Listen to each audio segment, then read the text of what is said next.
Bro నేను ఒక 2 part times చేసి నా ఎంఎస్ ఫీజ్ క్లియర్ చేస్తా. కామెడీ అనుకుంటున్నావా? ఎంఎస్ ఫీజు 2 పార్ట్ టైమ్స్ చేస్తే క్లియర్ అవుతుందా ఏంటి? దొబ్బేస్తున్నారా దాదగిరా?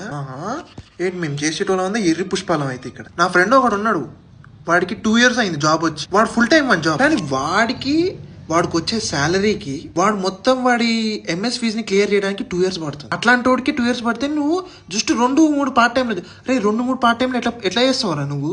అల్లా హాఫ్ షిఫ్ట్సా రే? నువ్వే తీసుకుంటే వేరే వాళ్ళు ఏం బతకాలరా? వేరే వాళ్ళకి ఒక్క పార్ట్ టైం కూడా దొరుకుతలేదురా మీలాంటి వాళ్ళ వల్ల. ఎందుకు చేస్తున్నారా మీరు ఇట్లాంటివి? అంత కష్టపడి ఆడనే ఉండి సావాలని ఎందుకు మీకు అంత ఆత్రం? ఇక్కడ ఉండి సావచ్చు కదా, ఆ పార్ట్ టైం అనేది ఇక్కడ చేయొచ్చు కదా. అక్కడనే పోయి ఎందుకు? ఆడ రిచ్ బచ్చానా ఏంది? వాట్ ఈస్ యువర్, మీరు ఏం చేద్దాం అనుకుంటున్నారు? ఆడ బాత్రూమ్ అవుతుంది, ఈడ గారు బాత్రూమ్, ఆడ ఐస్ క్రీమ్ అమ్ముతుంది, ఈడ అమ్ముంటారు ఐస్ క్రీమ్, ఆడ కన్వీనియన్స్ స్టోర్ ఉంటే ఈడండి కన్వీనియన్స్ స్టోర్, ఈడ గ్రోసరీ స్టోర్లో చేయండి. ఎందుకు? అక్కడ పోగానే స్టాండర్డ్ మర్చిపోతారు, ఇక్కడ స్టాండర్డ్ గుర్తొస్తుంది. స్టాండర్డ్ గుర్తేనంటే వీడు మెసేజ్ పెట్టి, గ్రీన్ కార్డ్ కోసం ఒక ఇంగ్లీష్ అమ్మాయిని పెళ్లి చేసుకోవచ్చా? బ్రో నన్ను ఎందుకు అడుగుతావు బ్రో? చేసుకో బ్రో, నీకు కావాలనుకుంటే దొరికితే చేసేసుకో. నేను కాదానా? ఇప్పుడు ఆ పెళ్లి అదేదో నువ్వు చేసుకుంటావు, నేను వచ్చి మీ ఫస్ట్ నైట్ నేను ఫిక్స్ చేస్తానా? కాదు కదా. మీ జీవితాలు మీవి, నా జీవితం నాది. గ్రీన్ కార్డ్ ఉంటే పెళ్లి చేసుకోవాలా, లేకపోతే ఆడదాన్ని పెళ్లి చేసుకోవాలా, లేకపోతే ఇక్కడ వీళ్ళని పెళ్లి, ఇవన్నీ నన్ను అడుగుతున్నావు. నేనేం చేస్తా? ఒక్కసారి గ్రీన్ కార్డ్ రాగానే ఎవరి ధరాలు మింగేస్తారు.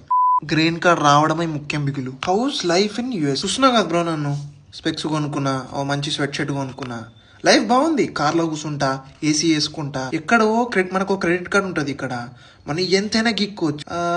ఇప్పుడు అప్పులు ఆ క్రెడిట్ కార్డ్స్ తోని మనం ఐఫోన్ కొనుక్కోవచ్చు, ఏదంటే అది కొనుక్కోవచ్చు. లైఫ్ సూపర్ ఉంటుంది. క్రెడిట్ కార్డ్ బిల్లు కట్టేటప్పుడే ముడ్లకెళ్ళి రసం కారుతుంది.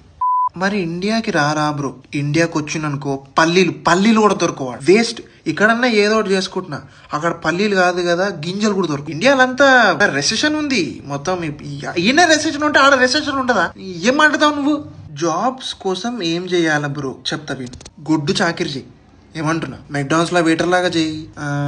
యుఎస్ లో బాత్రూమ్స్ గడగచ్చు, సూపర్ ప్రైస్ ఇస్తారు. అవే ఆ జాబ్స్ ఇండియాలో కూడా చేసుకోవచ్చు, కానీ ఇండియాలో చేస్తే చీప్ కదా. చీ అంట. సప్త సముద్రాలు తెస్తే వాల్యూ, సప్త సముద్రాలు లేకపోతే నో వాల్యూ.